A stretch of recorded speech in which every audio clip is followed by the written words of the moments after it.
नमस्कार दोस्तों, दिल्ली पुलिस के इस बेहतरीन क्लास में आप सभी का स्वागत है। आज के इस वीडियो में दिल्ली पुलिस में पूछे जाने वाले इम्पोर्टेंट जीके जीएस के प्रश्नों को पढ़ने वाले हैं। ये सारे प्रश्न आपके दिल्ली पुलिस एग्जाम के लिए इम्पोर्टेंट होगा और इन प्रश्नों से भी जितने संबंधित प्रश्न बन सकते हैं जो आपके दिल्ली पुलिस एग्जाम के लिए बहुत ही ज़्यादा इम्पोर्टेंट होगा, उन सभी प्रश्नों को हम लोग पढ़ने वाले हैं। तो इस वीडियो में जीएस जीके के प्रश्न दिए गए हैं और अगर लगातार आप इस वीडियो में बने रहते हैं, लगातार हमारे क्लास में बने रहते हैं, तो आपको इस क्लास में ये सारे प्रश्न याद भी हो जाएंगे, क्योंकि इसमें प्रश्नों का रिपीट होता रहता है। और चलिए हम लोग अपना क्लास शुरू करते हैं। तो देखिए, पहला प्रश्न कह रहा है कि विजयनगर साम्राज्य के संस्थापक कौन है। बहुत ज्यादा पूछा जाने वाला प्रश्न है कि विजयनगर साम्राज्य के संस्थापक कौन है। तो हरिहर और बुक्का विजयनगर साम्राज्य के संस्थापक थे। कौन? हरिहर और बुक्का, ये दोनों भाई थे और ये दोनों विजयनगर साम्राज्य की स्थापना किए थे। अगर आपसे पूछे कि विजयनगर साम्राज्य की स्थापना कब हुई थी, विजयनगर साम्राज्य की अगर स्थापना कब हुई थी, तो 1336 में स्थापना हुई थी। अगर आप ये भी पूछा जाता है कि विजयनगर साम्राज्य को किस नदी के किनारे इसकी स्थापना हुई थी, तो ये किस नदी के किनारे इसका साम्राज्य था, तो ये भी आप लोग ध्यान रखेंगे कि ये तुंगभद्रा नदी के किनारे था। तुंगभद्रा नदी के किनारे विजयनगर साम्राज्य की स्थापना की गई थी। अगर आपसे पूछे कि विजयनगर साम्राज्य की राजधानी कहाँ पे मिलती है, तो विजयनगर साम्राज्य की राजधानी हम्पी थी। क्या थी? हम्पी। कई राजधानियां अलग अलग राजाओं के समय में मतलब इसकी अलग अलग राजधानी बनी, लेकिन आप लोग मुख्य रूप से हम्पी इसकी राजधानी याद रखेंगे। अगर आपसे पूछे कि इसके अवशेष कहाँ से मिलते हैं, विजयनगर साम्राज्य के अवशेष कहाँ से मिलते हैं, कहाँ पे अभी भी इसके अवशेष मिलते हैं, तो हम्पी में इसके अवशेष मिलते हैं। कहाँ पे? हम्पी में इसके अवशेष मिलते हैं। उसके बाद विजयनगर साम्राज्य की सबसे प्रभावशाली शासक कौन था। अगर आपसे पूछे कि विजयनगर साम्राज्य के सबसे प्रभावशाली शासक कौन था, तो विजयनगर जो साम्राज्य का सबसे प्रभावशाली जो शासक था वो था आपका कृष्णदेव राय। कौन थे? कृष्णदेव राय थे इसके सबसे प्रभावशाली शासक। उसके बाद अगर ये भी पूछा जाता है कि कृष्णदेव राय किसके समकालीन थे, किस मुगल बादशाह के समकालीन थे, तो ये भी आप लोग ध्यान रखेंगे कि ये किसके समकालीन थे, तो ये अकबर के समकालीन थे। किसके? अकबर के समकालीन थे। तो सॉरी ये बाबर के समकालीन थे। किसके? तो ये बाबर के समकालीन थे। तो इतनी चीजें यहाँ से आप लोग ध्यान रखेंगे।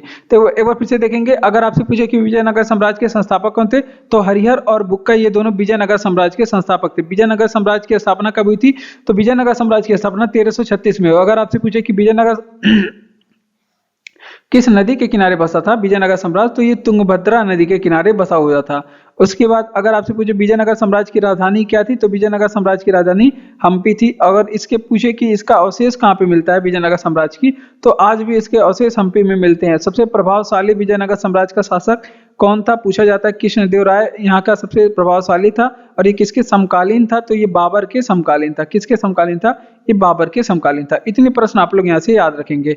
अगला प्रश्न हमारा कि इंडियन एसोसिएशन का संस्थापक कौन था।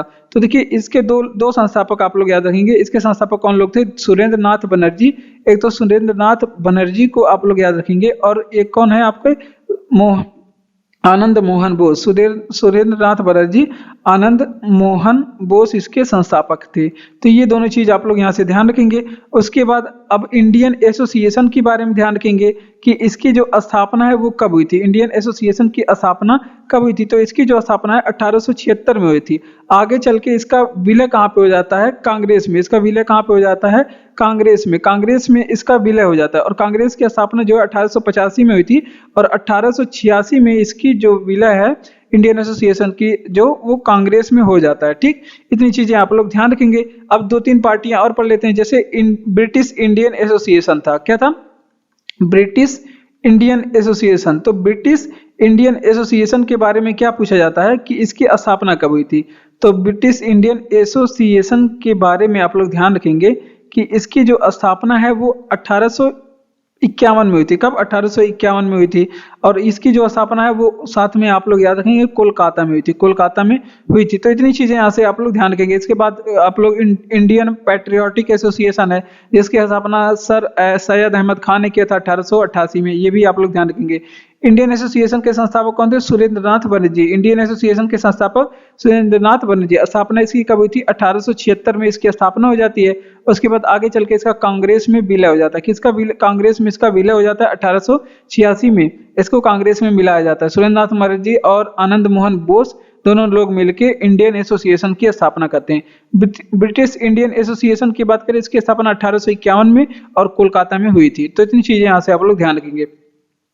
अब अगला प्रश्न ये SSC sorry Delhi police exam के प्रैक्टिस सेट से लिया गया है। कह रहा है कि किस देश से भूमध्य रेखा नहीं गुजरती है। तो वहां पे ऑप्शन दिया गया था, तो मैक्सिको से भूमध्य रेखा नहीं गुजरती है, ऑप्शन सही था।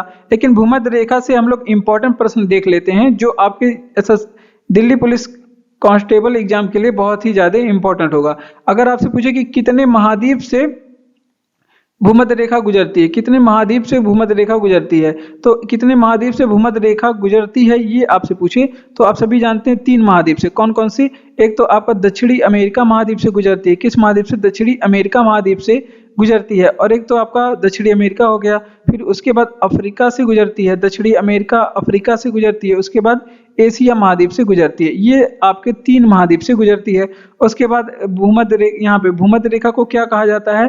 तो इसे विषुवत रेखा भी कहा जाता है। भूमध्य रेखा को विषुवत रेखा भी कहा जाता है और फिर इसे 0 डिग्री अक्षांश भी कहा जाता है। 0 डिग्री अक्षांश रेखा भी कहा जाता है। तो इतनी चीजें यहाँ से आप लोग ध्यान रखेंगे।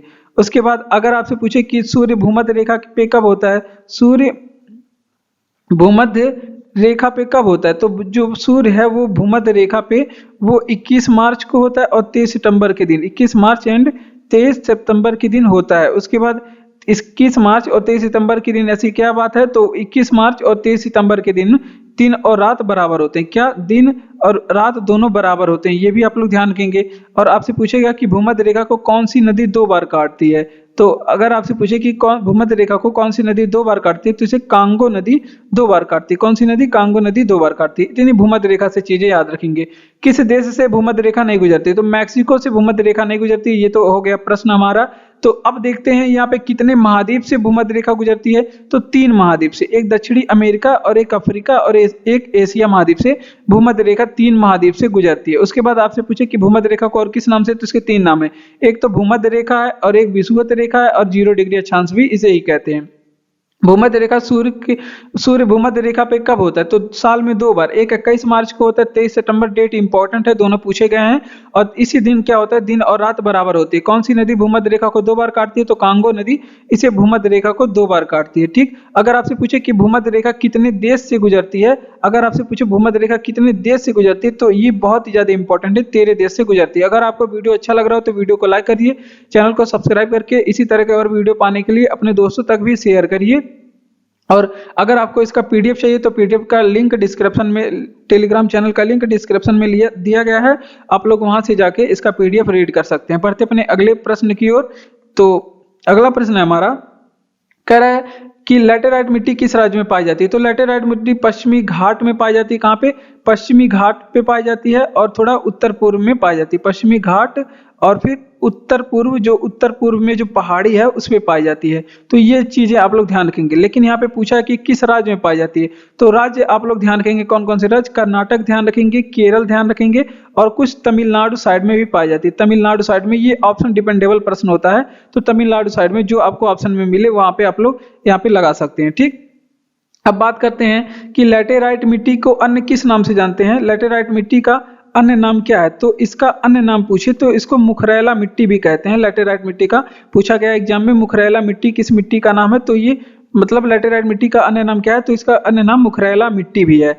अब कुछ मिट्टियों के बारे में ध्यान रखेंगे, जैसे काली मिट्टी हो गया, काली मिट्टी, तो काली मिट्टी पूछा जाता है कि किस फसल के लिए उपयोगी होती है। काली मिट्टी किस फसल के लिए उपयोगी होती है, हजारों बार एग्जाम में प्रश्न पूछा गया है, तो ये कपास के लिए उपयोगी होती है। किसके लिए? कपास के लिए। और काली मिट्टी को और किस नाम से जाना जाता है, इसे रेगूर मिट्टी भी कहते हैं। काली मिट्टी को रेगूर मिट्टी कह के भी पुकारते हैं। उसके बाद इसे रेगूर मिट्टी और लावा मिट्टी भी काली मिट्टी को कहते हैं। कौन सी मिट्टी? इसे लावा मिट्टी भी कहते हैं। उसके बाद काली मिट्टी का बात करें, निर्माण कैसे होता है, अगर आपसे पूछे कि काली मिट्टी का निर्माण कैसे होता है, तो बेसाल्ट चट्टान से काली मिट्टी बनती है। किस चट्टान से? बेसाल्ट चट्टान से काली मिट्टी बनती है। उसके बाद अब जलोढ़ मिट्टी के बारे में पढ़े ही होंगे। जलोढ़ मिट्टी, तो जलोढ़ मिट्टी के बारे में क्या पूछा जाता है कि जलोढ़ मिट्टी कितने प्रकार की होती है, तो ये 2 प्रकार की होती है। और कौन कौन सी? तो जो नवीन जलोढ़ मिट्टी होती है उसे क्या कहते हैं? उसे खादर कहते हैं। नवीन जलोढ़ मिट्टी को क्या कहते हैं? खादर।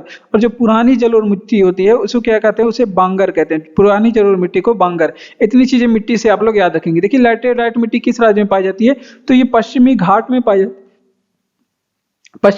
पाई जाती है और उत्तर पूर्व की जो पहाड़ी है वहां पे कुछ मेघालय वगैरह में पाई जाती है। ठीक, इसका अन्य नाम क्या होता है? इसे अन्य नाम इसका लैटेराइट मिट्टी का, इसे मुखरैला मिट्टी कहते हैं। अगर आपसे पूछे किस राज्यों में पाई जाती है, तो कर्नाटक, केरल, तमिलनाडु राज्यों में ये है आपका लैटेराइट मिट्टी पाई जाती है। काली मिट्टी की बात करें तो किस फसल के लिए उपयोगी होती है? कपास के लिए। कपास के लिए उपयोगी, इसको रेगुर मिट्टी भी कहते हैं। इसे काली मिट्टी को लावा मिट्टी भी कहते हैं। आप लोग कॉपी में नोट करेंगे इसे। और जो है इसका निर्माण कैसे होता है? तो बेसाल्ट चट्टानों से काली मिट्टी या फिर लावा मिट्टी का निर्माण होता है। जलोढ़ मिट्टी कितनी प्रकार की होती है? 2 प्रकार की। कौन सी? जो नवीन जलोढ़ मिट्टी है उसे खादर बोलते हैं, और जो पुरानी जलोढ़ मिट्टी होती है उसे क्या बोलते हैं? उसे बांगर बोलते हैं। तो इतनी चीजें यहाँ से आप लोग ध्यान रखेंगे।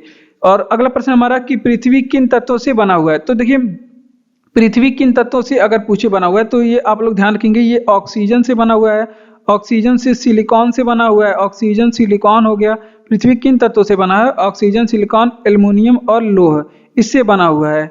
ऑक्सीजन सिलिकॉन एल्युमिनियम और फिर लौह से बना हुआ है पृथ्वी। ठीक, अगर आपसे पूछे कि पृथ्वी में कितना % ऑक्सीजन है, तो 46% ऑक्सीजन है, 46.6% ऑक्सीजन है। तो इतनी चीजों से पृथ्वी मिलके बनी हुई है अपना। ठीक, अब पृथ्वी के बारे में इंपॉर्टेंट प्रश्न देख लेते हैं। ये प्रैक्टिस सेट से लिया गया प्रश्न है, ये दिल्ली पुलिस एग्जाम के प्रैक्टिस सेट से लिया गया है। अब बात करते हैं पृथ्वी के बारे में। तो पृथ्वी के बारे में क्या है कि पृथ्वी का एकमात्र उपग्रह कौन सा है? पृथ्वी का एकमात्र उपग्रह कौन सा है? पृथ्वी का एकमात्र उपग्रह कौन सा है? तो पृथ्वी का एकमात्र उपग्रह चंद्रमा है। क्या है? पृथ्वी का एकमात्र उपग्रह चंद्रमा है। अगर आपसे पूछे कि पृथ्वी की घूर्णन किस दिशा में होती है, पृथ्वी का जो घूर्णन दिशा है वो कहां से होती है? तो ये पश्चिम से पूर्व की ओर घूमती है। कहां से? पश्चिम से पूर्व की ओर घूमती है। ठीक, उसके बाद अगर आपसे पूछे कि पृथ्वी का अपने अक्ष के साथ झुकाव कितना है, तो 23.5 डिग्री है। पृथ्वी का अपने अक्ष के साथ झुकाव कितनी है? 23.5 डिग्री पृथ्वी का अपने अक्ष के साथ झुकाव है। पृथ्वी का आपसे पूछे कि पलायन वेग कितना है? पलायन, अगर आपसे एग्जाम में पूछे कि पृथ्वी का पलायन वेग कितना है, तो 11.2 किलोमीटर प्रति सेकंड होता है। कितना? 11.2 किलोमीटर प्रति सेकंड इसका पलायन वेग होता है। अगर आपसे पूछे कि राष्ट्रीय पृथ्वी दिवस कब मनाया जाता है, विश्व पृथ्वी दिवस कब मनाया जाता है, तो 22 अप्रैल के दिन मनाया जाता है। कब? 22 अप्रैल के दिन मनाया जाता है। इतनी चीजें यहाँ से आप लोग ध्यान रखेंगे कि पृथ्वी किन तत्वों से मिलकर बना हुआ है। तो पृथ्वी मुख्य रूप से 4, ऑक्सीजन से मिलकर बना हुआ है, सिलिकॉन से मिलकर बना है, एल्युमिनियम से मिलकर बना है और लौह से मिलकर बना है। और ये दिल्ली पुलिस प्रैक्टिस सेट से लिया गया है। पृथ्वी के बारे में बता देंगे कि एकमात्र उपग्रह पृथ्वी के पास कौन सा है, तो पृथ्वी के पास एकमात्र चंद्रमा उपग्रह है। चंद्रमा को जीवाश्म ग्रह भी कहते हैं। अगर आपसे पूछे पृथ्वी की घूर्णन किस दिशा से होती है, तो पश्चिम से पूर्व की ओर घूमती है पृथ्वी, पश्चिम से पूर्व। पृथ्वी का अपने अक्ष के साथ झुकाव कितना है, तो 23.5 डिग्री पृथ्वी का अपने अक्ष के साथ झुकाव है। ठीक, पृथ्वी का पलायन वेग कितना है? 11.2 किलोमीटर प्रति सेकंड पृथ्वी का पलायन वेग है। पृथ्वी दिवस कब मनाते हैं, तो 22 अप्रैल के दिन पृथ्वी दिवस मनाते हैं। ये इंपॉर्टेंट प्रश्न है। अगर आपसे पूछे कि सर्वाधिक लंबी तटरेखा वाला राज्य कौन सा है भारत का, तो भारत का जो सर्वाधिक तटरेखा वाला राज्य है, सबसे लंबा, गुजरात है। कौन सा राज्य? गुजरात है। अगर आपसे पूछे कि सर्वाधिक लंबी तटरेखा वाला देश कौन सा है, अगर आपसे पूछे कि सर्वाधिक लंबी तटरेखा वाला देश कौन सा है, तो कनाडा है। अब बात करते हैं गुजरात की। अगर आपसे पूछे कि गुजरात के मुख्यमंत्री कौन है, तो ये आप लोग ध्यान रखेंगे कि भूपेंद्र यादव है गुजरात के मुख्यमंत्री। कौन है? भूपेंद्र यादव, भूपेंद्र पटेल हैं गुजरात के मुख्यमंत्री।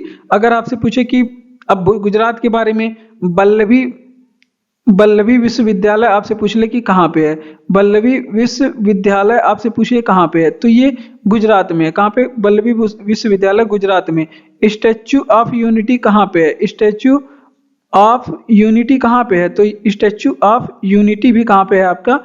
ये गुजरात में। कहाँ पे? गुजरात में स्टैच्यू ऑफ यूनिटी पे है। उसके बाद सोमनाथ मंदिर कहाँ पे है? सोमनाथ मंदिर जहाँ पे आक्रमण किया था, ये कहाँ पे है? सोमनाथ मंदिर। तो ये भी आप लोग बताएंगे कहाँ पे? गुजरात में है। सोमनाथ मंदिर गुजरात में है।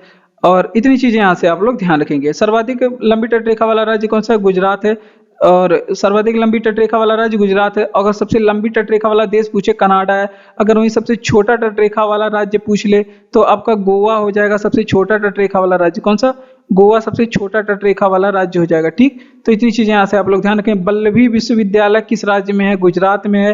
गुजरात के सीएम कौन है? तो भूपेंद्र पटेल है गुजरात के सीएम वर्तमान समय में। स्टैच्यू ऑफ यूनिटी कहाँ पे स्थित है? गुजरात में स्थित है। नर्मदा जिला गुजरात स्थित है। उसके बाद सोमनाथ मंदिर कहाँ पे स्थित है? तो गुजरात में। Statue of unity Sardar Vallabh भाई की खड़ी प्रतिमा है।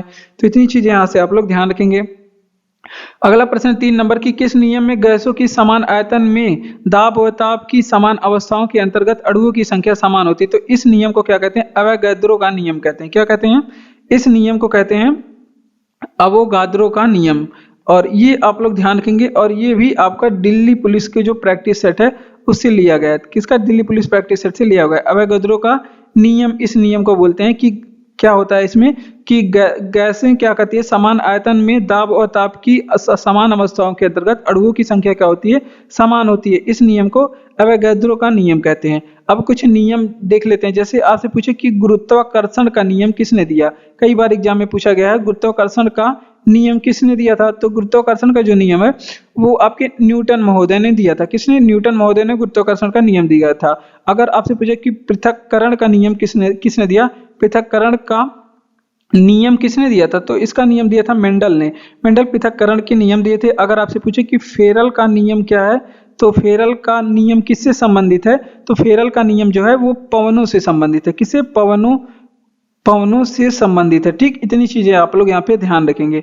ठीक, तो देख लेते हैं। अगर आपसे पूछेगा कि किस नियम में गैसों की समान आयतन में ताप व दाब की समान अवस्थाओं के अंतर्गत अणुओं की संख्या समान होती है? तो इस नियम को कहते हैं अवोगाद्रो का नियम। अवोगाद्रो का नियम कहते हैं। ठीक, ये आप लोग ध्यान रखेंगे। गुरुत्वाकर्षण का नियम किसने दिया था? तो न्यूटन ने दिया था गुरुत्वाकर्षण का नियम। पृथक्करण का नियम किसने दिया था? तो मेंडल ने दिया था पृथक्करण का नियम। फेरल का नियम किसने दिया था? तो फेरल का नियम जो है पवनों से संबंधित है, फेरल ने दिया था। ठीक, तो इतनी चीजें आप लोग यहाँ से ध्यान रखेंगे। अगला प्रश्न कि दामोदर किसकी सहायक नदी है? तो दामोदर जो है वो हुगली की सहायक नदी है। किस नदी की? हुगली की सहायक नदी है। हुगली की सहायक नदी है दामोदर। हुगली की बात करें तो ये गंगा की वितरिका है। गंगा की वितरिका नदी कौन सी? वितरिका मतलब होता है जो गंगा से, बड़ी नदी से कोई छोटी नदी अलग हो जाती है तो उसे कहते हैं गंगा की, उसे कहते हैं उस नदी की वितरिका। तो ये गंगा नदी से अलग होती है।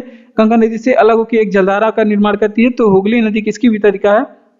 ये गंगा की वितरिका है। अगर आपसे पूछे कि हुगली नदी इससे मतलब गंगा से अलग कहाँ पे होती है? तो कोलकाता में अलग होती है। कहाँ पे? कोलकाता में। कोलकाता किस नदी के किनारे बसा हुआ है? तो हुगली नदी के किनारे बसा हुआ है। कोलकाता किस नदी के किनारे आपसे पूछे तो यहाँ पे हुगली नदी के किनारे बसा हुआ है। ये इतनी चीजें यहाँ से आप लोग ध्यान रखेंगे। अब दामोदर नदी की बात करें। अगर आपसे पूछे कि दामोदर नदी का उद्गम कहाँ से हुआ है? दामोदर नदी का उद्गम तो ये छोटा नागपुर पहाड़ से हुआ था। कहाँ पे? छोटा नागपुर पहाड़ी से इसका उद्गम हुआ है दामोदर नदी का। छोटा नागपुर पहाड़ की अगर आपसे पूछे कि वहीं पे ऊंची चोटी बताइए तो छोटा नागपुर पहाड़ की जो ऊंची चोटी है पारसनाथ है। क्या है? पारसनाथ है इसकी सबसे ऊंची चोटी। अब बात करते हैं कि दामोदर नदी के बारे में।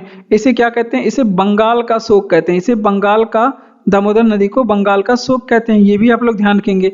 उसके बाद अब बात करते हैं दामोदर नदी ये कहाँ पे प्रवाहित होती है? तो दामोदर नदी अपने भ्रंश घाटी में बहती है। ये भी पूछा जाता है कि भारत में कौन कौन सी नदियां अपने भ्रंश घाटी में बहती हैं। तो आप लोग जानेंगे तभी तो बताएंगे। तो ये अपने भ्रंश घाटी में क्या होती है? प्रवाहित होती है। नर्मदा, ताप्ती और दामोदर ये 3 नदियां मुख्य रूप से ये अपने भ्रंश घाटी में बहती हैं। ठीक, तो ये आप लोग ध्यान रखेंगे। उसके बाद इस पे कुछ दामोदर नदी पे कुछ बांध बने हुए हैं। कौन कौन से बांध बने हुए हैं? जैसे पंचेट बांध हो गया, ये दामोदर नदी पे बना हुआ है। कौन सा बांध? पंचेट बांध हो गया। उसके बाद दुर्गा बैराज बांध हो गया।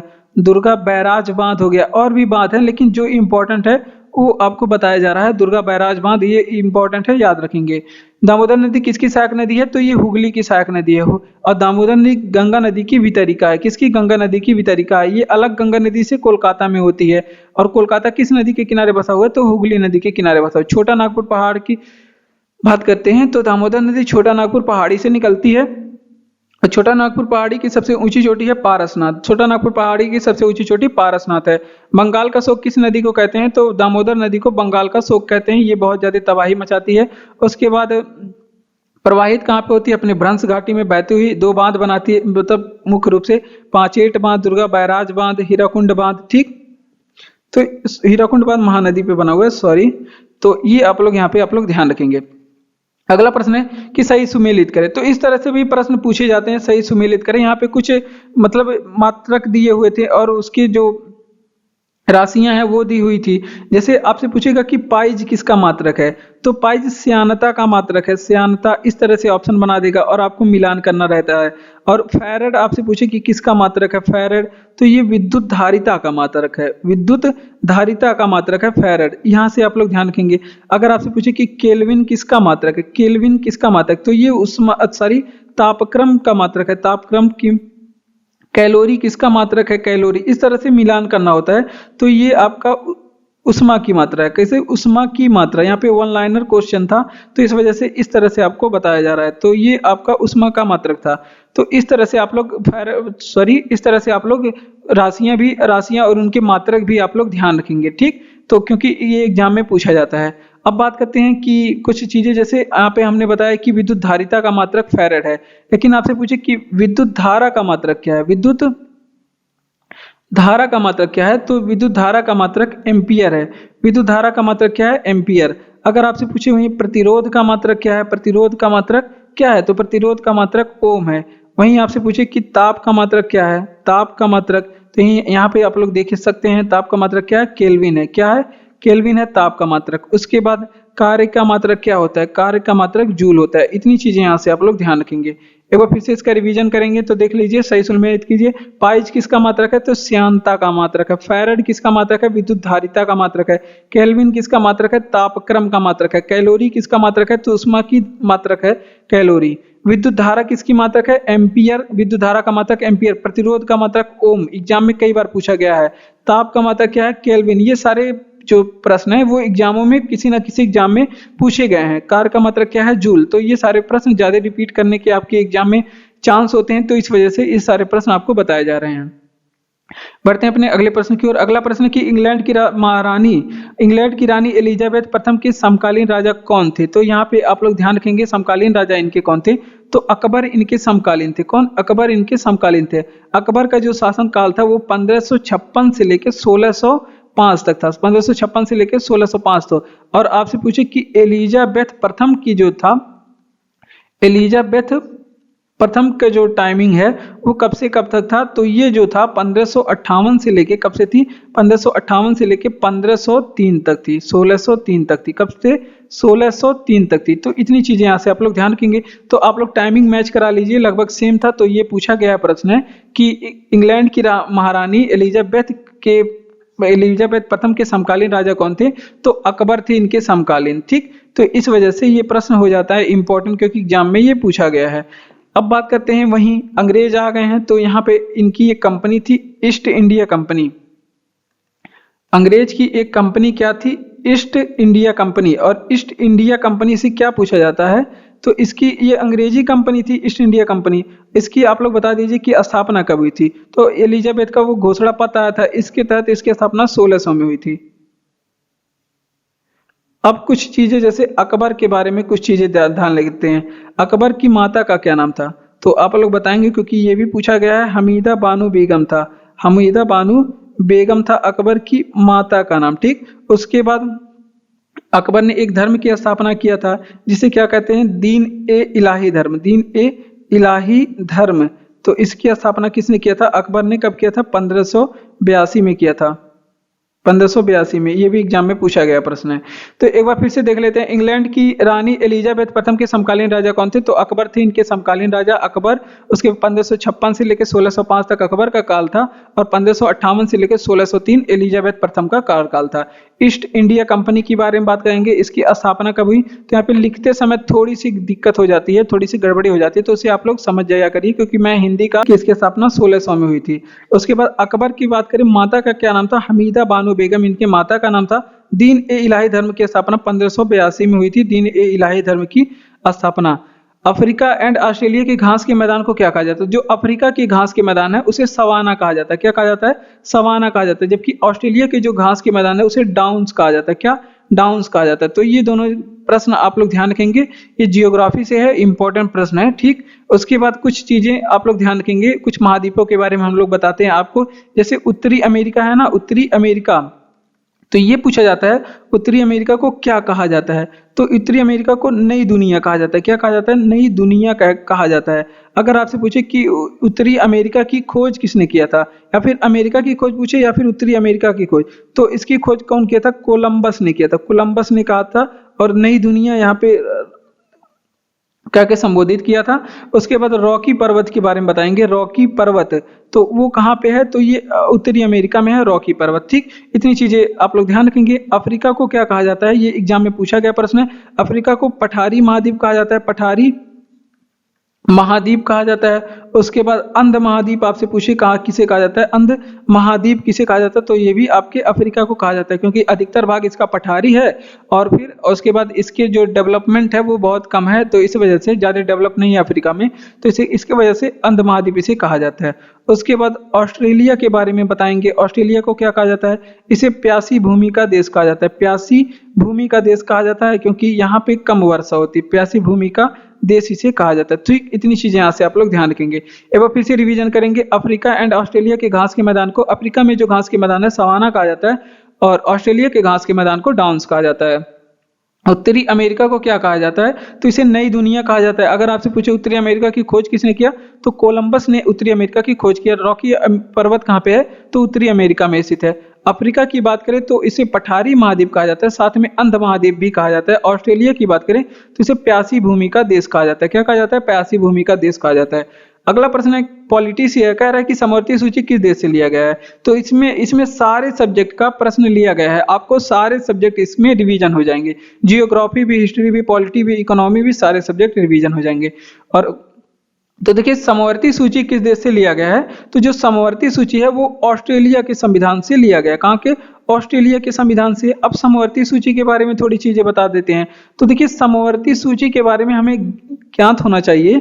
तो समवर्ती सूची के बारे में बताएं तो समवर्ती सूची में काम करने के लिए जैसे मतलब 7वीं अनुसूची में कुछ विषय दिए गए हैं, जिसमें 3 विषय मतलब 3 सूचियां बनाई गई हैं 7वीं अनुसूची में। राज्य सूची, समवर्ती सूची और फिर केंद्र सूची। राज्य सूची, समवर्ती सूची, केंद्र सूची, या फिर इसे संघ सूची भी कहते हैं। तो इसमें एक पार्ट है समवर्ती सूची। तो इसमें कुछ विषय दिए गए हैं काम करने के लिए। जैसे अब ये पूछा जाता है कि समवर्ती सूची में पहले कितने विषय दिए गए थे? पहले कार्य करने के लिए 47 विषय दिए गए थे, और वर्तमान समय में इसे बढ़ा करके कितना कर दिया गया? इसे 52 विषय दे दिया गया समवर्ती सूची को काम करने के लिए।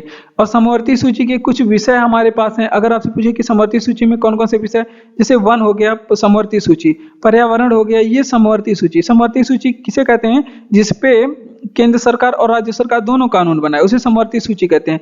समाचार पत्र हो गया, ये भी समवर्ती सूची में आता है। विवाह हो गया, आपका विवाह होगा वो भी समवर्ती सूची का विषय होगा। विवाह के बाद आपका तलाक होगा, वो भी किस सूची का विषय होगा? वो भी समवर्ती सूची का विषय होगा, ठीक। अब बात करते हैं, आप लोग पढ़ते हैं तो वो क्या है? शिक्षा है। शिक्षा पहले किस सूची में था? पहले राज्य सूची में था। शिक्षा पहले राज्य सूची का विषय था, ठीक। अब इसे आगे करके किस सूची में कर दिया गया? इसे आगे करके समवर्ती सूची में कर दिया गया। किस सूची में? समवर्ती सूची में कर दिया गया है। ये भी आप लोग ध्यान रखेंगे। ये पूछा जाता है कि शिक्षा को राज्य सूची से समवर्ती सूची में किस संविधान संशोधन के द्वारा किया गया? तो इसे किया गया था 42वां संविधान संशोधन, जो कि 1976 में हुआ था। तो एक बार फिर से रिवीजन करते हैं। समवर्ती सूची किस देश से लिया गया? ऑस्ट्रेलिया से लिया गया है। समवर्ती सूची में पहले कितने विषय थे? 47 विषय थे। वर्तमान समय में समवर्ती सूची को काम करने के लिए 52 विषय दिए गए हैं। समवर्ती सूची में कुछ विषय जैसे 1 हो गया, पर्यावरण हो गया, शिक्षा हो गया, उसके बाद समाचार पत्र हो गया, विवाह हो गया, तलाक हो गया, ये सभी समवर्ती सूची के विषय हैं। समवर्ती सूची की बात करें तो ये बात करते हैं कि शिक्षा जो है पहले राज्य सूची का विषय था, अब हो गया शिक्षा समवर्ती सूची का विषय। इसे किस संविधान संशोधन के द्वारा किया गया? तो इसे 42वां संविधान संशोधन 1976 के द्वारा किया गया था।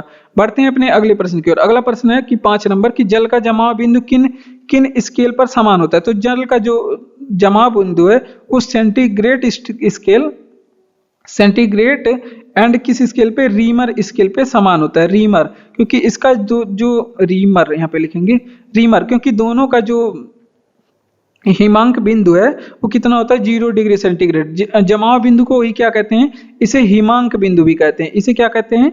जमाव बिंदु को हिमांक बिंदु भी कहते हैं। और जल का हिमांक बिंदु कितना होता है? वो 0 डिग्री सेल्सियस होता है। अगर आपसे पूछे कि जल का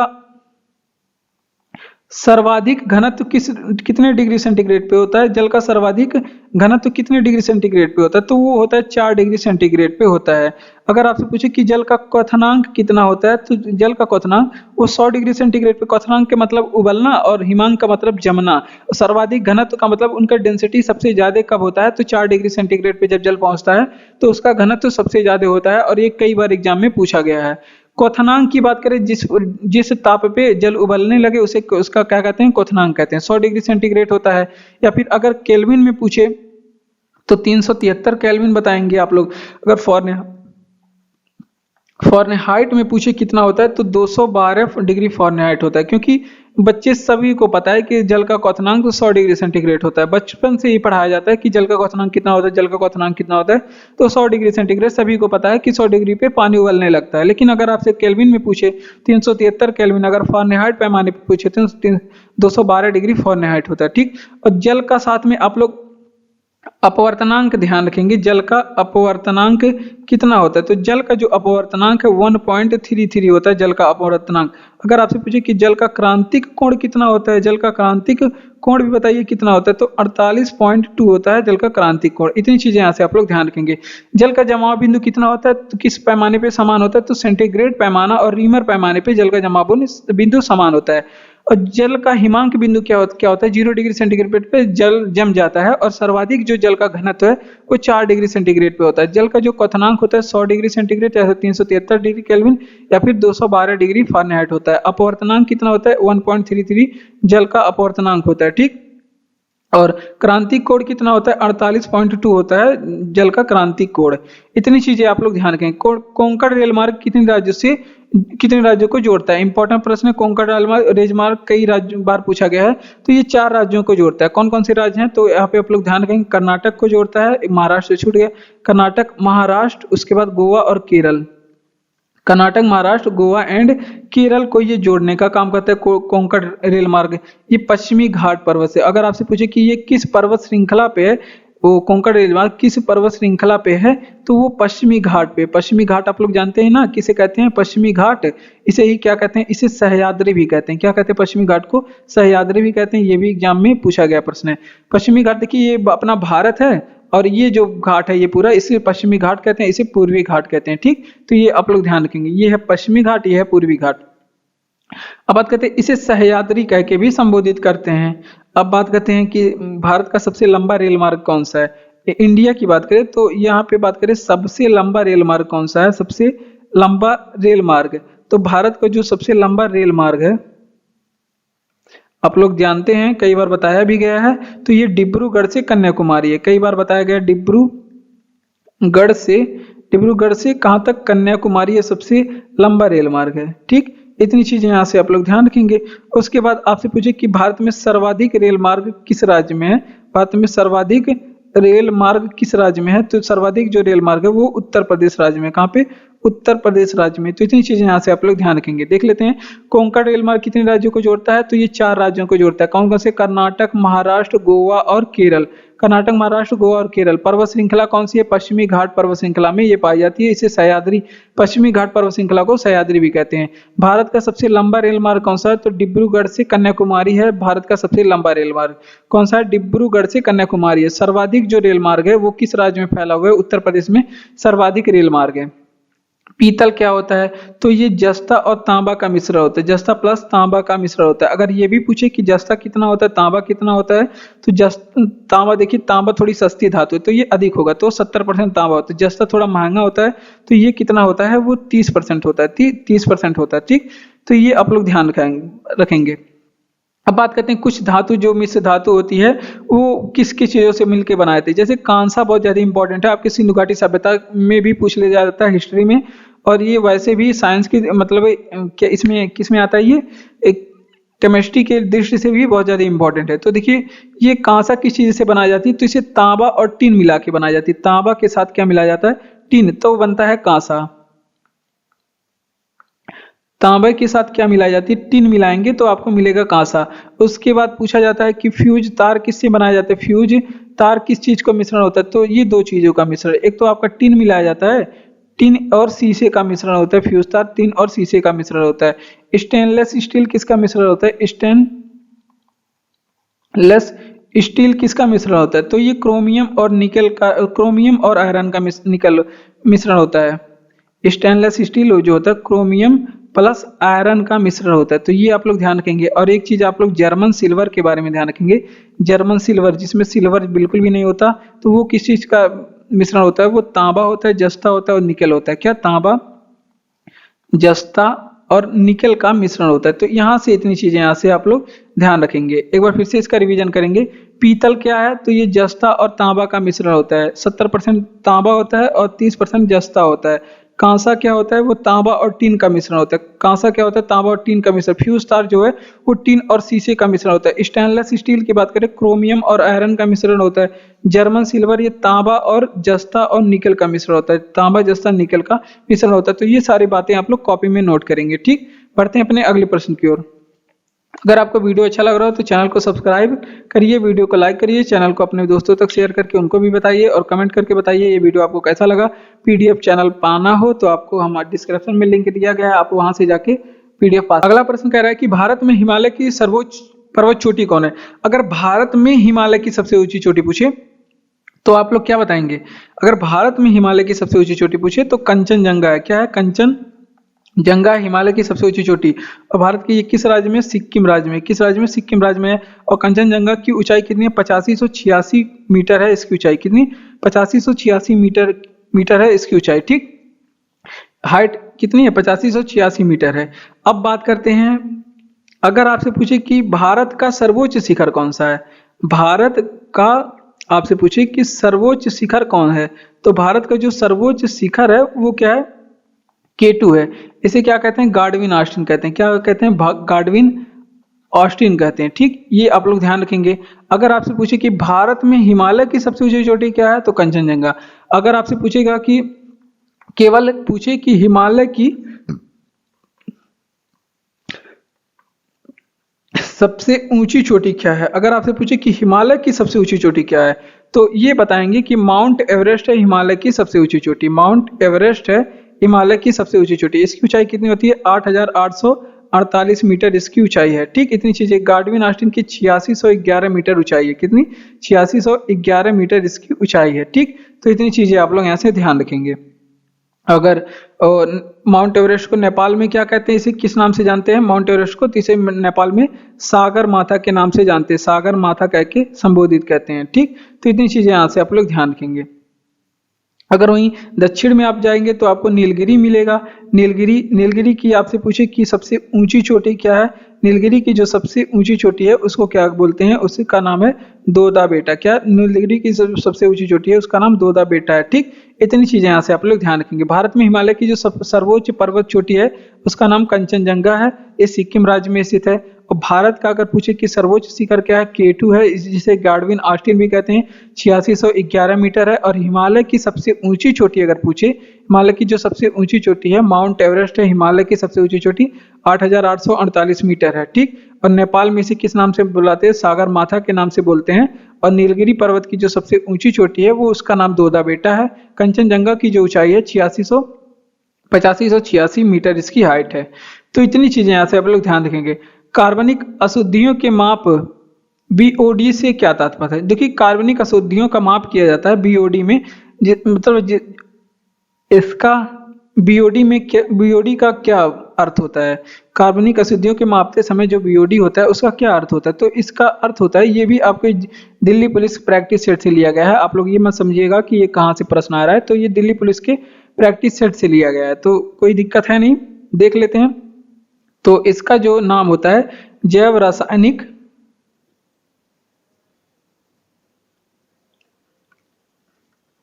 इसका जो फुल फॉर्म होता है जैव रासायनिक ऑक्सीजन मांग। क्या होता है? जैव रासायनिक ऑक्सीजन मांग इसका फुल फॉर्म होता है। अब बात करते हैं BOD को क्या कहते हैं? बायोकेमिकल ऑक्सीजन डिमांड, जिसको क्या कहते हैं? जैव रासायनिक ऑक्सीजन मांग कहते हैं। ठीक, अब बात करते हैं कार्बनिक यौगिक किसे कहते हैं? कार्बनिक यौगिक किसे कहते हैं? तो कार्बनिक यौगिक दो प्रकार के होते हैं। कार्बनिक यौगिक आपसे पूछे कि कौन कौन से होते हैं, तो कार्बनिक यौगिक ये किसे कहते हैं? तो ये कार्बन युक्त होते हैं। कार्बनिक यौगिक जो है कार्बन युक्त होते हैं। तो ये आप लोग ध्यान रखेंगे। कार्बनिक यौगिक क्या क्या होते हैं? कार्बन युक्त होते हैं। ठीक, उसके बाद अगर आपसे पूछे कि कार्बनिक यौगिक उपस्थित कहाँ पे होते हैं, तो कार्बनिक यौगिक जो है वो सभी जीवों में उपस्थित होते हैं। सभी जीवों में क्या होते हैं, उपस्थित होते हैं। अगर आपसे पूछे कि यह जल में विलेय है कि फिर नहीं है, यह क्या होता है, जैव रासायनिक ऑक्सीजन मांग। और कार्बनिक यौगिक की बात करें तो ये कार्बन युक्त होते हैं, यानी कि कार्बन इसमें उपस्थित होते हैं। और ये कार्बनिक यौगिक कहाँ उपस्थित होते हैं, तो सभी जीवों में कार्बनिक यौगिक पाए जाते हैं। ये जो होता है ये जल में अविलेय होते हैं, यानी कि जल में नहीं घुलते हैं। तो इतनी चीजें यहाँ से आप लोग ध्यान रखेंगे। ये आपके दिल्ली पुलिस एग्जाम के लिए बहुत ही ज्यादा इंपॉर्टेंट है। भारत में सबसे कम वार्षिक वर्षा वाला स्थान, तो भारत में जो सबसे कम वार्षिक वर्षा है वो लेह में होती है। और लेह को क्या कहा जाता है, इसे शीत मरुस्थल कहा जाता है। क्या कहा जाता है, इसे शीत मरुस्थल कहा जाता है लेह को। उसके बाद अगर आपसे पूछे कि भारत में जो सर्वाधिक वर्षा है वो कहाँ पे होता है, भारत में सर्वाधिक वर्षा वाला स्थान कहाँ पे है, तो मासीन राम मेघालय में भारत में सर्वाधिक वर्षा होता है। कहाँ पे, मासीन राम मेघालय में पाया जाता है। यहाँ पे भारत में सबसे कम वर्षा होता है, सॉरी सर्वाधिक वर्षा होता है। ठीक, और उसके बाद आपसे पूछेगा कि भारत में सर्वाधिक वर्षा किससे होता है। भारत में सर्वाधिक जो सर्वाधिक वर्षा है वो कहाँ होता है, तो भारत में जो सर्वाधिक वर्षा है वो दक्षिण पश्चिम मानसून से होता है। कैसे, दक्षिण पश्चिम मानसून जो आती है भारत में, वो उससे होता है भारत में सबसे ज्यादा वर्षा। और सर्वाधिक वर्षा भारत में कहाँ पे होता है, तो किस तट पे होता है, तो ये कोरोमंडल तट पे होता है। कहाँ, किस तट पे, सर्वाधिक वर्षा भारत में कोरोमंडल तट पे होता है। ये एग्जाम में पूछा गया प्रश्न है कि भारत में सर्वाधिक वर्षा कहाँ पे होता है, कोरोमंडल तट पे होता है। और लौटता मानसून के बारे में भी, सॉरी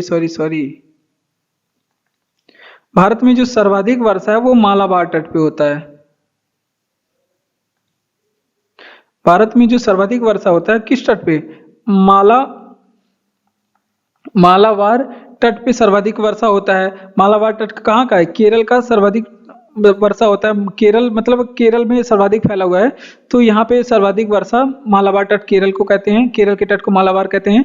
तो यहाँ पे सर्वाधिक वर्षा होता है। ठीक, और लौटते मानसून के बारे में भी आप लोग ध्यान रखेंगे। लौटता मानसून जब भारत में ठंडी में आता है लौटता मानसून, तो इस यहाँ से ये कहाँ किधर से आता है, तो इसे उत्तर पूर्व मानसून कहते हैं। लौटते मानसून को क्या कहा जाता है, उत्तर पूर्व। और इस लौटते मानसून से अगर आपसे पूछे कि वर्षा कहाँ पे होती है लौटते मानसून से, तो इससे वर्षा जो है वो कोरोमंडल तट पे होती है। कहाँ पे, कोरोमंडल तट पे इससे वर्षा होती है। तो कोरोमंडल तट किसको कहते हैं, तो जो तमिलनाडु का तट है उसे कोरोमंडल कहते हैं। कहाँ का, तमिलनाडु का साइड का जो तट है उसे कोरोमंडल कहते हैं। तो इतनी चीजें आप लोग ध्यान रखेंगे। भारत में सर्वाधिक वर्षा वाला स्थान कहाँ पे है, तो लेह में भारत में सबसे कम वर्षा होता है, सबसे कम वार्षिक वर्षा होता है। इसे शीत मरुस्थल भी कहते हैं। और भारत में जो सर्वाधिक वर्षा है वो मासीन राम मेघालय में होता है। पहले चेरापूंजी में होता था, लेकिन अब मासीन राम मेघालय में होता है। अब बात करते हैं सर्वाधिक वर्षा भारत में किस मानसून से होता है, तो इस दक्षिणी पश्चिमी मानसून से सर्वाधिक वर्षा मालाबार तट पे होता है। मालाबार तट केरल के तट को कहते हैं। अब लौटते मानसून के बारे में बात करें तो ये उत्तर पूर्व मानसून को कहते हैं लौटते मानसून। और यहाँ पे जो वर्षा होती, इससे वर्षा जो होती है वो कोरोमंडल तट पे वर्षा होती है, उसे तमिलनाडु के तट को कोरोमंडल तट कहते हैं। बढ़ते हैं अपने अगले प्रश्न की ओर। अगला प्रश्न है कि हैजा बीमारी किस जीवाणु के कारण होता है। तो हैजा बीमारियों में जो जीवाणु होता है उसका क्या नाम है, उसका नाम है विब्रियो कॉलरी। क्या है इसका जीवाणु, विब्रियो कॉलरी इसका जीवाणु होता है। ठीक, तो इतनी चीजें यहाँ पे आप लोग ध्यान रखेंगे। अगर वहीं आपसे पूछे कि जीवाणु की खोज किसने की, जीवाणु की खोज किसने की, तो क्योंकि वायरस के बारे में हम लोग पढ़ रहे हैं तो वायरस के बारे में कुछ चीजें जान लेते हैं। तो जीवाणु की खोज आपसे पूछे तो रॉबर्ट कोच ने किया था, रॉबर्ट कोच ने किया था जीवाणु की खोज। लेकिन अगर आपसे पूछे कि टीबी के जीवाणु की खोज किसने की, टीबी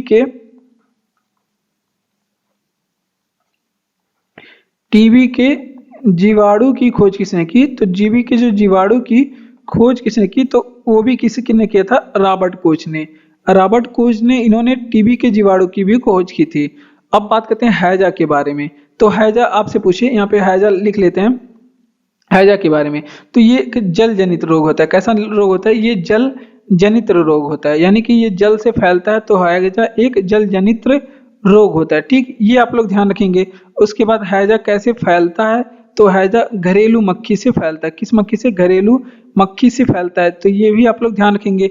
अगर आपसे पूछे कि हैजा में कौन सा अंग प्रभावित होता है, तो हैजा में प्रभावित होने वाला अंग क्या है? आंत। आंत प्रभावित होता है। हैजा में प्रभावित अंग क्या है? आंत है। तो इतनी चीजें आप लोग ध्यान रखेंगे। हैजा बीमारी किस जीवाणु के कारण होता है? तो विब्रियो कॉलेरी नामक जीवाणु के कारण हैजा बीमारी होता है। अगर आपसे पूछे कि हैजा की जीवाणु की खोज किसने की? रॉबर्ट कोच ने। लेकिन पूछे टीबी के जीवाणु की खोज किसने की?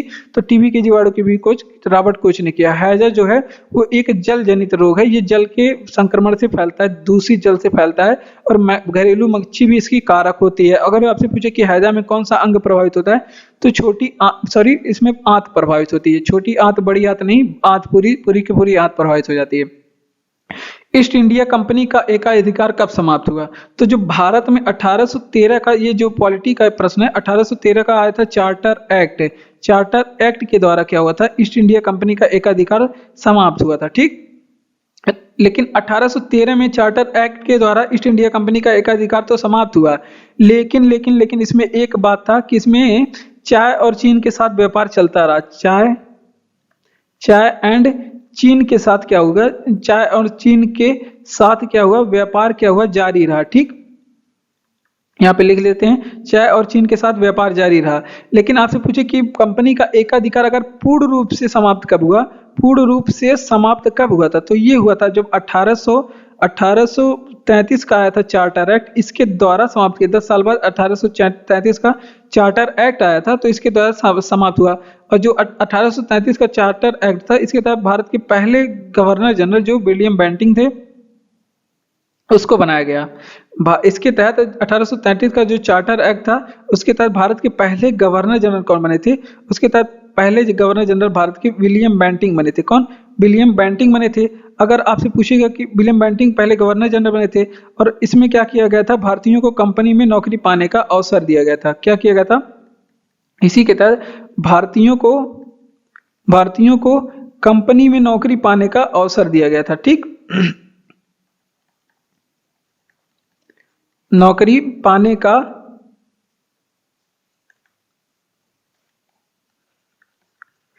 अवसर दिया गया था। तो इतनी चीजें यहां से आप लोग ध्यान रखेंगे। एक बार फिर से, ईस्ट इंडिया कंपनी का एकाधिकार कब समाप्त हुआ? तो 1813 के चार्टर एक्ट के द्वारा ईस्ट इंडिया कंपनी का एकाधिकार समाप्त हुआ।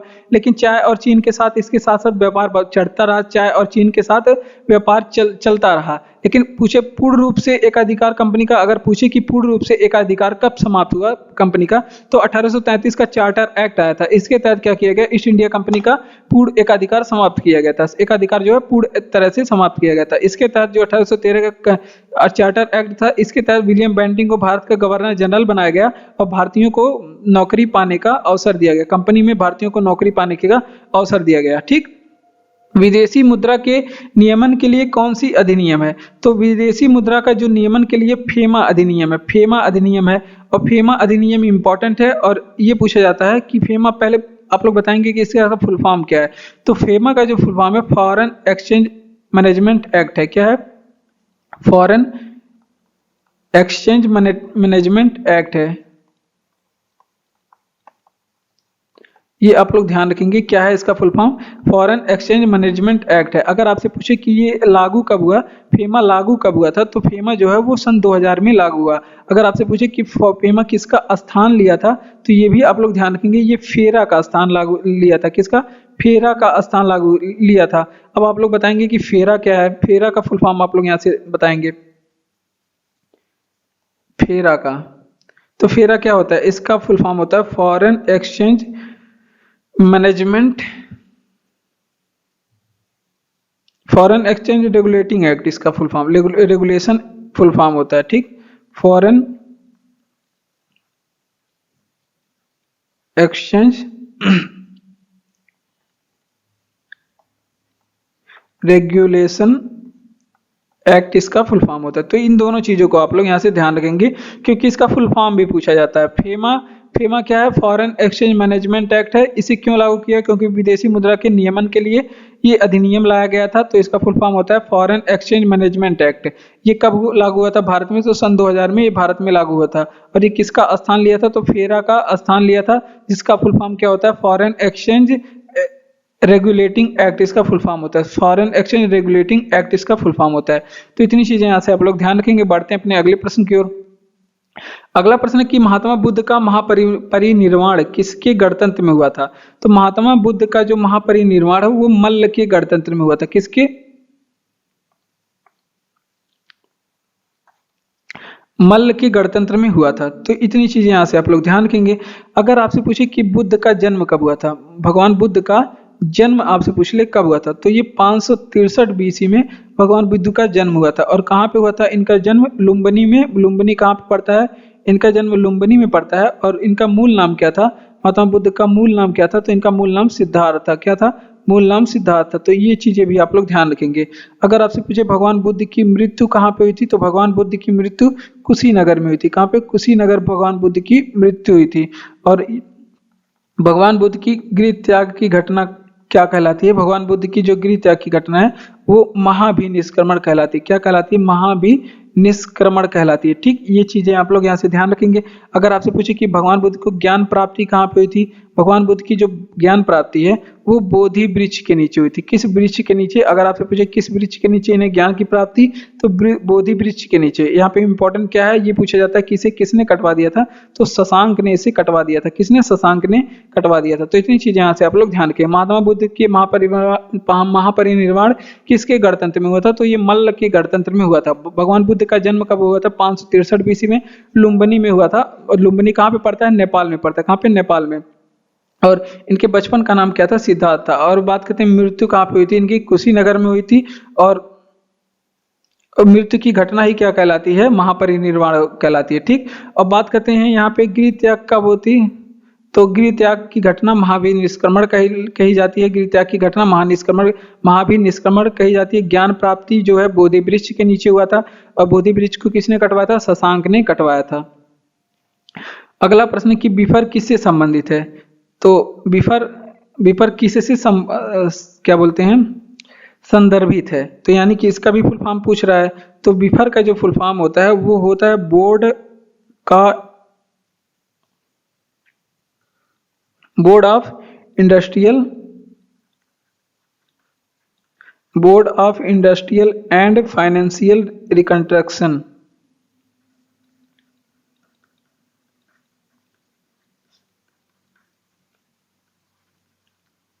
इसका फुल फॉर्म होता है बोर्ड ऑफ इंडस्ट्रियल, यहाँ पे ऑफ लिख लीजिए, board of industrial and financial reconstruction इसका फुल फॉर्म होता है।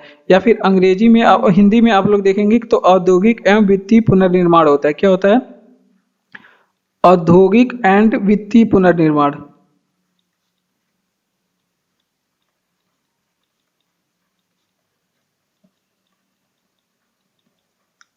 इसका फुल फॉर्म होता है। ठीक, ये आप लोग ध्यान रखेंगे। अगर आपसे पूछे कि बिफर के बारे में, यहाँ पे आप लोग लिख लेते हैं बिफर।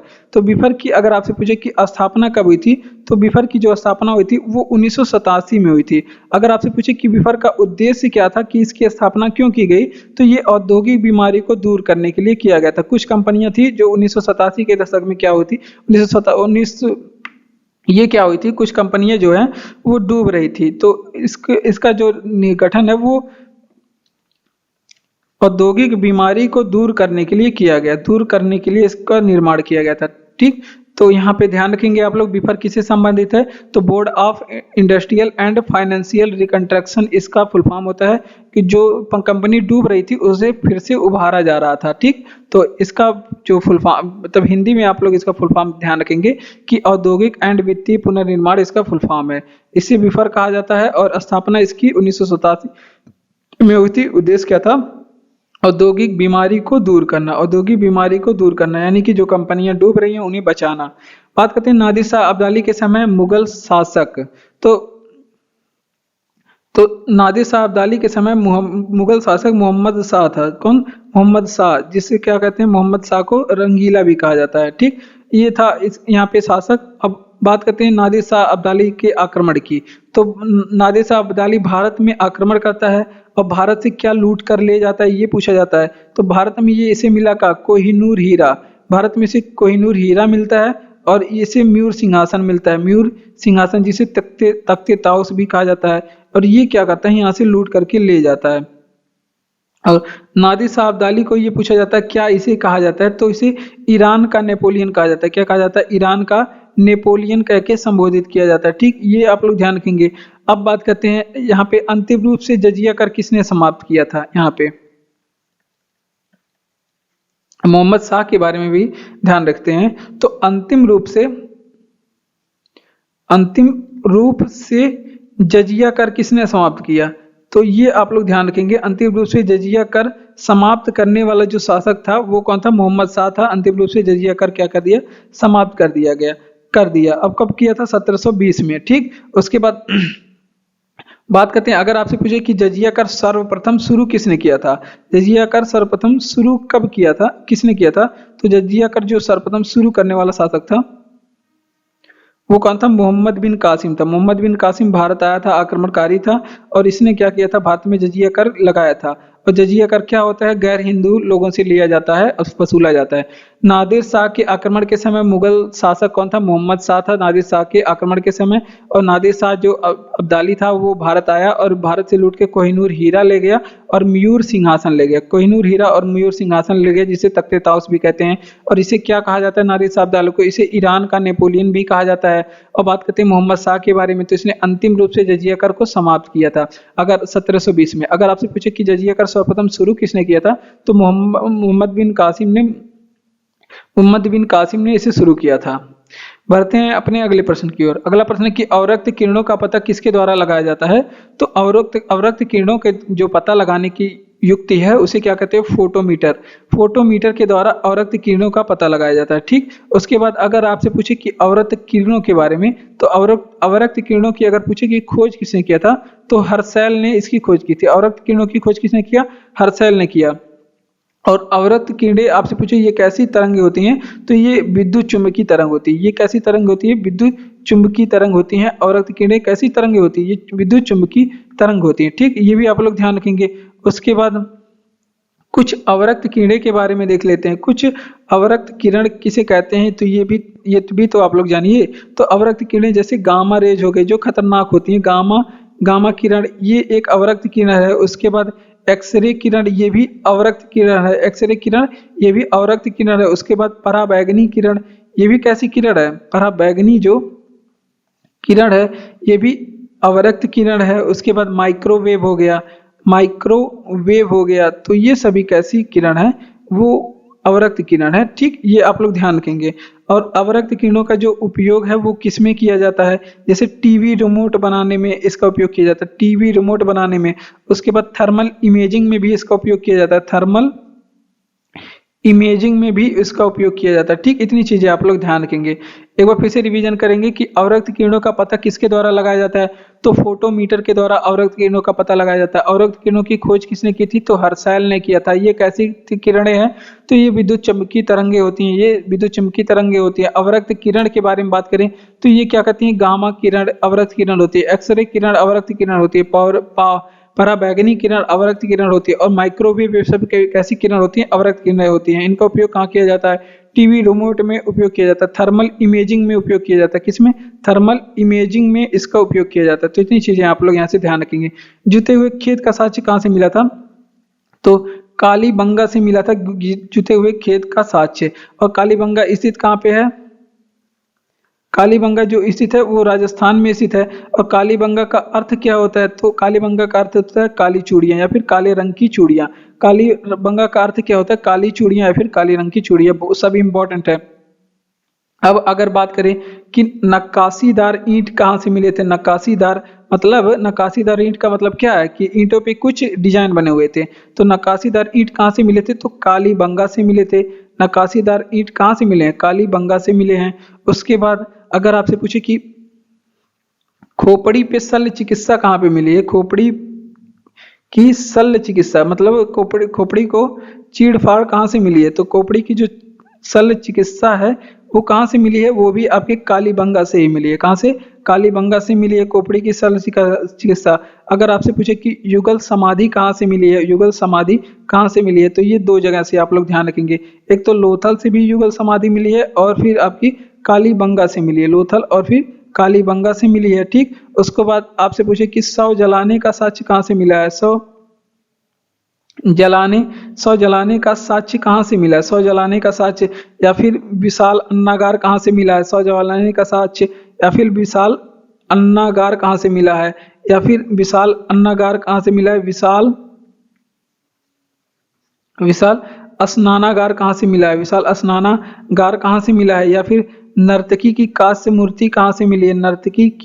नर्तकी की मूर्ति आपसे पूछ ली कि कहाँ से मिली है, तो ये सभी कहाँ से मिले हैं? ये सभी मोहनजोदड़ो से मिले। कहाँ पे?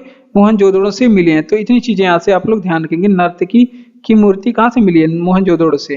तो एक बार फिर से, जुते हुए खेत के साक्ष्य कालीबंगा से मिली है, राजस्थान में पाया जाता है। कालीबंगा कहाँ पे स्थित है? राजस्थान राज्य में स्थित है। कालीबंगा का अर्थ क्या होता है? काले रंग की चूड़ियां, इसका अर्थ होता है। नक्काशीदार ईंट का साक्ष्य कालीबंगा से मिला। आपसे पूछे खोपड़ी की शल्य चिकित्सा, ये भी कालीबंगा से मिला। युगल समाधि का साक्ष्य पूछे तो वो लोथल लोथल गुजरात में पड़ता है और कालीबंगा राजस्थान में, इन दोनों जगहों से मिला। और सौ को जलाने का साक्ष्य जो है विशाल अन्नागार का साक्ष्य जो है विशाल स्नानागार का साक्ष्य पूछे। नर्तकी की कांस्य मूर्ति पूछे, ये सभी कहाँ से मिले? मोहनजोदड़ो से मिले। मछली पालन का दूसरा नाम क्या है? तो मछली पालन का जो दूसरा नाम है नीली क्रांति है। क्या है? मछली पालन का दूसरा नाम नीली क्रांति होता है। और कुछ चीजें जैसे गुलाबी क्रांति किससे संबंधित है? गुलाबी क्रांति किससे संबंधित है? तो ये झींगा मछली से संबंधित है। किससे? झींगा मछली से संबंधित है। तो ये आप लोग ध्यान रखेंगे। अगर आपसे पूछे कि मछली सांस कैसे लेती है, ये भी एग्जाम में बायो में पूछा जाता है। मछली सांस कैसे लेती है? मछली अपने गलफड़ों के द्वारा सांस लेती है। किसके द्वारा? गलफड़ों के द्वारा सांस लेती हैं। ठीक, ये भी आप लोग ध्यान रखेंगे। अगर आपसे पूछे कि विश्व में सर्वाधिक मछली उत्पादन कौन सा राज्य करता है? यहाँ पे विश्व में सर्वाधिक मछली उत्पादन करने वाला राज्य कौन सा है? तो विश्व में सर्वाधिक जो मछली उत्पादन करने वाला राज्य वो चीन है, सबसे ज्यादा मछली पकड़ता है। उसके बाद दूसरे नंबर पे भारत है। अगर आपसे पूछे कि सड़े मछली से गंध किस चीज की आती है? सड़े मछली की गंध की बात करें तो ये किस चीज की आती है? तो O3 ओजोन की गैस आती है, गंध आती है। O3 को क्या कहते हैं? ओजोन। यहाँ पे ओजोन गैस की गंध आती है। ठीक, इतनी चीजें आप लोग ध्यान रखेंगे। यहाँ पे गैस भी लिख लीजिए, ओजोन गैस की गंध आती है। तो मछली पालन का दूसरा नाम नीली क्रांति। गुलाबी क्रांति किसे कहते हैं? तो झींगा मछली पालन को क्या कहते हैं? गुलाबी क्रांति। ठीक, अब बात करते हैं मछली सांस कैसे लेती है? गलफड़ों के द्वारा सांस लेती है। विश्व में सर्वाधिक मछली का उत्पादन चीन और दूसरे नंबर पे भारत है। सड़े मछली की जो गंध आती है वो O3 या फिर ओजोन गैस से आती है। तो इतनी चीजें यहाँ से आप लोग ध्यान रखेंगे। अगला प्रश्न कि कौन लगातार 6 वर्ष तक भारतीय राष्ट्रीय कांग्रेस का अध्यक्ष रहा? तो अबुल कलाम आजाद थे लगातार 6 वर्ष तक भारतीय राष्ट्रीय कांग्रेस के अध्यक्ष। कौन? अबुल कलाम थे भारतीय राष्ट्रीय कांग्रेस के 6 वर्ष तक अध्यक्ष। ठीक, और इनका जो भारतीय राष्ट्रीय अध्यक्ष का टाइम था भारतीय राष्ट्रीय कांग्रेस का, वो 1940 से 1945 तक देख लीजिए, 6 वर्ष हो गया। अब आप लोग ये नहीं कहिए कि 5 वर्ष हुआ। अब बात करते हैं कांग्रेस के बारे में। तो कांग्रेस के अध्यक्षों के बारे में बात करें, अगर आपसे पूछे कि कांग्रेस के प्रथम अध्यक्ष कौन थे, तो व्योमेश चंद्र बनर्जी थे। WC बनर्जी भी नहीं कहा जाता, व्योमेश चंद्र बनर्जी थे कांग्रेस के पहले अध्यक्ष। ठीक, ये आप लोग ध्यान रखेंगे। अगर आपसे पूछे कि कांग्रेस के सबसे कम उम्र के अध्यक्ष कौन बने थे? कांग्रेस के सबसे कम उम्र के अध्यक्ष कौन बने थे? तो यही थे अबुल कलाम आजाद ही कांग्रेस के सबसे कम उम्र के अध्यक्ष बने थे। अबुल कलाम आजाद। ठीक, ये आप लोग ध्यान रखेंगे। और बात करते हैं भारत के सबसे पहले शिक्षा मंत्री कौन थे? तो अबुल कलाम आजाद भारत के पहले शिक्षा मंत्री थे। उसके बाद बात करते हैं इनका जन्मदिन कब होता है? इनका जन्म जो होता है वो 9 नवंबर को, 11 नवंबर को। कब होता है? 11 नवंबर को इनका जन्म होता है। इस दिन हम लोग क्या मनाते हैं? राष्ट्रीय शिक्षा दिवस मनाते हैं। राष्ट्रीय शिक्षक दिवस तो सर्वपल्ली राधाकृष्णन के जन्मदिन पे, लेकिन राष्ट्रीय शिक्षा दिवस आपसे पूछे कब मनाते हैं, तो ये मनाते हैं 11 नवंबर के दिन मनाते हैं। तो इतनी चीजें यहाँ से आप लोग ध्यान रखेंगे। कौन लगातार 6 वर्षों तक भारतीय राष्ट्रीय कांग्रेस के अध्यक्ष रहे? तो अबुल कलाम आजाद थे भारतीय राष्ट्रीय कांग्रेस के लगातार 6 वर्ष तक अध्यक्ष। ठीक, अब बात करते हैं 1940 से 1945 तक थे पहले शिक्षा मंत्री अबुल कलाम आजाद थे। उसके बाद सबसे कम उम्र के कांग्रेस के अध्यक्ष भी कौन बने? अबुल कलाम आजाद बने। और प्रथम जो अध्यक्ष थे कांग्रेस के व्योमेश चंद्र बनर्जी बने थे। ओजोन परत किस मंडल में स्थित है? इंपॉर्टेंट प्रश्न है। ओजोन परत जो है वो समताप मंडल में स्थित है। किस मंडल में? समताप। ओजोन परत किस मंडल में? समताप मंडल में। ओजोन परत को क्या कहा जाता है? इसे पर्यावरण की छतरी कहा जाता है, पर्यावरण की छतरी कहा जाता है ओजोन परत को। ठीक, ये भी आप लोग ध्यान रखेंगे। और ओजोन परत में वर्तमान समय में छिद्र है, यानी कि जो समताप मंडल है इसमें जो ओजोन परत है उसमें वर्तमान समय में छिद्र होता जा रहा है। तो छिद्र कहाँ पे होता है हुआ है ये भी आप लोग बताएंगे कहाँ पे हुआ है। तो अंटार्कटिका के ऊपर हुआ है, अंटार्कटिका के ऊपर हुआ है। ठीक, ये आप लोग ध्यान रखेंगे। ओजोन परत की जो छिद्र है उसका पता किसने लगाया था? तो फोरमैन ने इसका पता लगाया था, फोरमैन नामक वैज्ञानिक ने इसका पता लगाया था। और मॉन्ट्रियल समझौता कब हुआ था? मॉन्ट्रियल समझौता कब हुआ था? तो मॉन्ट्रियल समझौता कब हुआ था और क्यों हुआ था? तो ये हुआ था आपको, ये 16 सितंबर कब हुआ था? मॉन्ट्रियल समझौता 16 सितंबर 1987 को हुआ था। और ये क्यों हुआ था? क्योंकि ओजोन परत संरक्षण के लिए ये समझौता हुआ था। ओजोन परत संरक्षण के लिए ये समझौता हुआ था। और बात करते हैं इसी वजह से 16 सितंबर को हम लोग क्या मनाते हैं? 16 सितंबर के दिन इसलिए हम लोग ओजोन दिवस मनाते हैं। कौन सा दिवस? ओजोन दिवस मनाते हैं। ठीक, और बात करते हैं कि ओजोन का माप किस में करते हैं, ये भी आप लोग ध्यान रखेंगे कि डॉप्सन में ओजोन का माप करते हैं। किसके में? डॉप्सन में। ओजोन मापने की इकाई डॉप्सन है। ओजोन परत किस मंडल में स्थित है? तो ये समताप मंडल में स्थित है। इसे क्या कहा जाता है? ओजोन परत को पर्यावरण की छतरी कहा जाता है। छिद्र हो गया ओजोन परत के अंटार्कटिका के ऊपर। ठीक, ये आप लोग ध्यान रखेंगे। और छिद्र का पता किसने लगाया था? फोरमैन नामक व्यक्ति ने लगाया था। मॉन्ट्रियल समझौता कब हुआ था? 16 सितंबर 1987 को हुआ था। ओजोन परत संरक्षण के लिए यह हुआ था कि मतलब ओजोन परत बचाने के लिए। और ओजोन परत की जो माप करते हैं डॉप्सन में कहते हैं। ओजोन परत, ओजोन 16 सितंबर 1987 को ओजोन परत संरक्षण के लिए समझौता मतलब संरक्षण के लिए सम्मेलन हुआ था। और इसमें 16 सितंबर के दिन ही इसलिए ओजोन दिवस मनाते हैं उसके संरक्षण के लिए। अगला प्रश्न है कि गुल मोहम्मद, अबुल हफीज करदार और फिर अमीर इलाही, ये 3 क्रिकेटर हैं। ये पूछा जाता है क्रिकेटरों के बीच में क्या आम बात है? तो ये आम बात ये है कि ये तीनों क्रिकेटर ये भारत और पाकिस्तान दोनों के लिए खेल चुके हैं। पहले भारत एंड पाकिस्तान दोनों के लिए खेल चुके हैं। कैसे? यहाँ पे लिख लेते हैं, भारत और पाकिस्तान ये दोनों के लिए खेल चुके हैं। ठीक, ये आप लोग ध्यान रखेंगे। क्यों? क्योंकि पहले ये भारत के लिए खेलते थे जब भारत का विभाजन नहीं हुआ था। उसके बाद ये पाकिस्तान के लिए खेलने लगे जब भारत का विभाजन हो गया, क्योंकि ये तीनों कहाँ चले गए हैं? पाकिस्तान में। ठीक, ये आप लोग ध्यान रखेंगे। अबुल हफीज करदार को ध्यान रखेंगे, ये पाकिस्तानी क्रिकेटर का जनक कहा जाता है। इन्हें क्या कहा जाता है? पाकिस्तानी क्रिकेट का जनक कहा जाता है। ठीक, ये भी आप लोग ध्यान रखेंगे। पाकिस्तानी क्रिकेट का जनक किसे कहा जाता है? तो अब अबुल हफीज यहाँ पे करदारी को कहा जाता है। किसे? अबुल हफीज करदार को कहा जाता है। इतनी चीजें यहां से आप लोग ध्यान रखेंगे। फिर से एक बार, गुल मोहम्मद, अबुल हफीज करदार और अमीर इलाही क्रिकेटरों के बीच में क्या आम है? तो ये भारत के लिए भी खेल चुके हैं और फिर ये पाकिस्तान के लिए वर्तमान खेल चुके हैं। ठीक, ये दोनों देशों के लिए खेल चुके हैं, क्योंकि ये पहले जब भारत विभाजन नहीं हुआ था तो भारत की तरफ से खेलते थे। अब भारत का विभाजन हो गया तो ये 3 क्रिकेटर ऐसे हैं अब पाकिस्तान के लिए खेले। ठीक, तो यही पूछा जाता है। और अबुल हफीज करदार को ये पाकिस्तानी क्रिकेटर का जनक माना जाता है। बढ़ते हैं अपने अगले प्रश्न की ओर। तो जय हिंद। आज की वीडियो में बस इतना ही। अगर आपको वीडियो अच्छा लग रहा हो तो वीडियो को लाइक, चैनल को सब्सक्राइब, अपने दोस्तों तक शेयर भी करें। मिलते हैं अगले वीडियो में, तब तक के लिए आप लोग खुश रहिए।